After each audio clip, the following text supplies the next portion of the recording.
Hey guys, it's Ginger here, and I wanted to do a quick video responding to somebody who commented on the last video I posted, where I talked about one simple mindset trick slash hack to finish your songs and to get into the habit of finishing your songs and whatnot. And it was very simple. If you want to watch it, I'll put the link in the description below.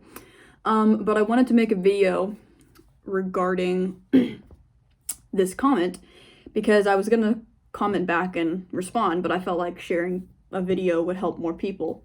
So his comment, and this is from Josh Collins, his comment is, "This is a really simple..." My screen turned off right when I started reading. Give me 1 second. Oopsies, but it's from Josh Collins, and he said,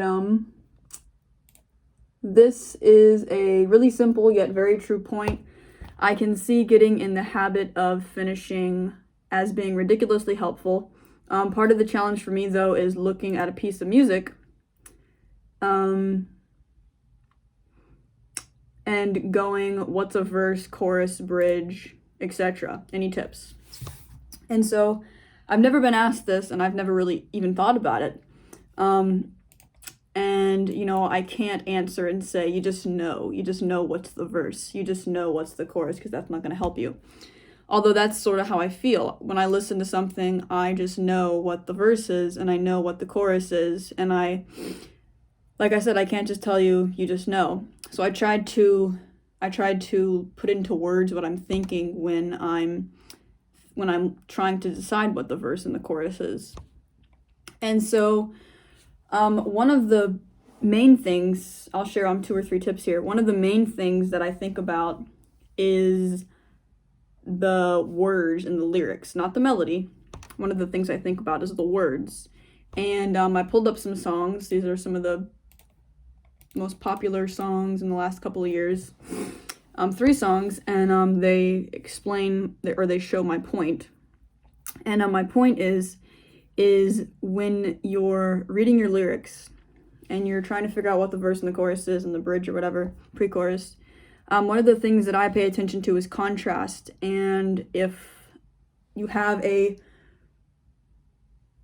different pieces of lyrics, different sections, try to contrast them and put a really wordy section next to a really not wordy section, a section with just a few words. And to show my point, let's take, for example, Charlie Puth, Left and Right. That song just recently came out. And if I were, let's say, Charlie Puth writing this song, in my mind, I might have been thinking, hey, we have quite a wordy verse. The verse is, ever since the day you went away, no, I don't know how to erase your body from out my brain.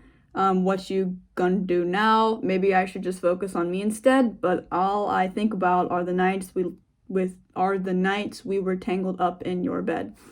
That's a lot of words, that's a lot of visuals, there's a lot going on in that verse. Yet the chorus and the pre-chorus is, oh no, oh no, oh no, oh no, you're going round in circles, got you stuck up in my head. Yeah, that's very simple, very easy to grasp. The chorus is, memories follow me left and right, I can feel you over here, I can feel you over there. You take up every corner of my mind. Your love stays with me day and night. I can feel you over here. I can feel you over there. Or I can feel you over here. I can feel you over here. That might be a typo. I don't think it is. You take up every corner of my mind. What you gonna do now? And so there's some repetition in that. He repeats the line, you take up every corner of my mind. I can feel you over here. I can feel you over here. And it's repetitious. And so there's a chorus that's very wordy with no repetition, and there's a chorus with lots of repetition, a verse and a chorus, and the pre-chorus is very minimal. It's just, oh no, oh no, oh no, oh no, you're going round in circles, got you stuck up in my head. So it's just when you're trying to decide verse and chorus, place things together that contrast each other. Place a really wordy section next to a really not wordy section. To quickly show another 2 examples, As It Was, Harry Styles. The chorus is, in this world, it's just us. You know it's not the same as it was. In this world, it's just us. You know it's not the same as it was. As it was. You know it's not the same. And then the verse, that's very, very simple. Lots of repetition. The verse is, holding me back, gravity's holding me back. I want you to hold out the palm of your hand. Why don't we leave it at that? Nothing to say when everything gets in the way. Seems you cannot be replaced, and I'm the one who will stay. Oh. That's a lot going on, very wordy. So that's another example of contrast between the verse and the chorus. My last example is by Taylor Swift, In Game. And this is a great example.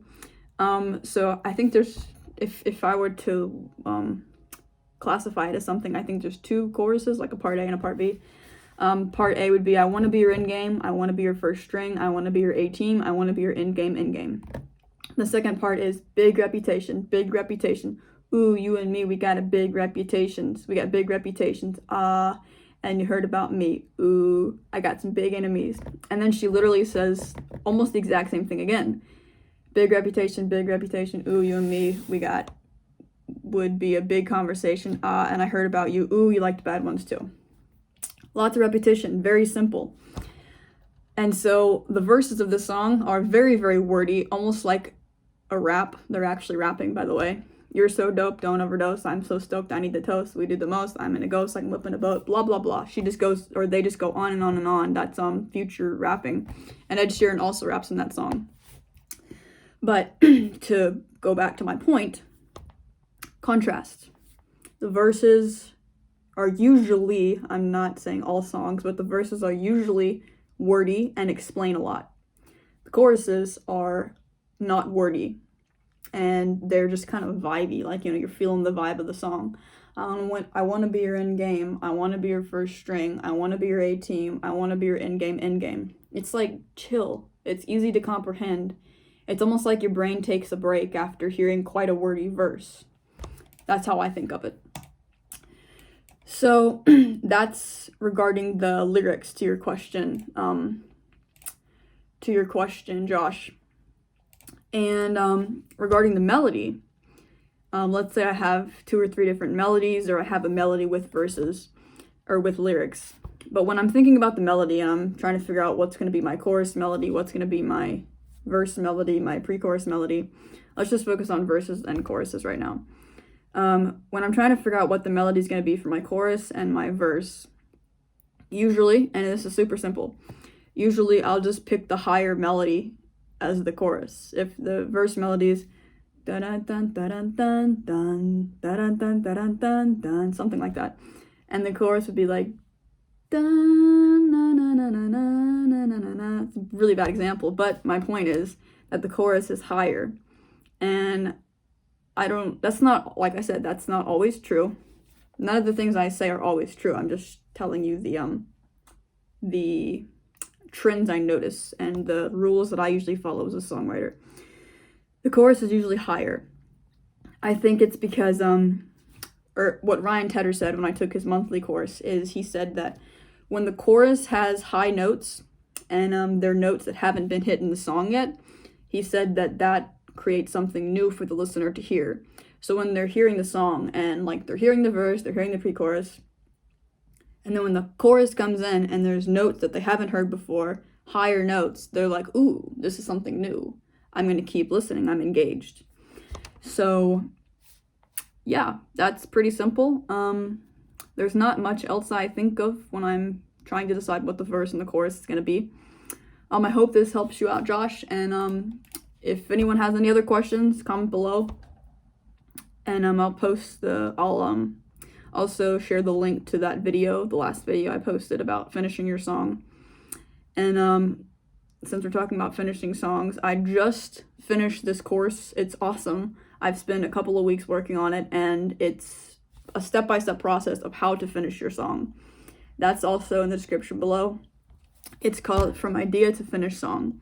After working with so many songwriters, it's always the biggest problem people have. Lots of half-finished songs laying around, which I struggle with, or I used to struggle with. I don't as much anymore. But yeah, the link is below. From Idea to Finished Song. It's 7 steps, super simple, no music theory required. Even a beginner can follow the steps. So I hope this helps somebody. Cheers. Comment below if you have a question. I'll answer it for you. Happy writing.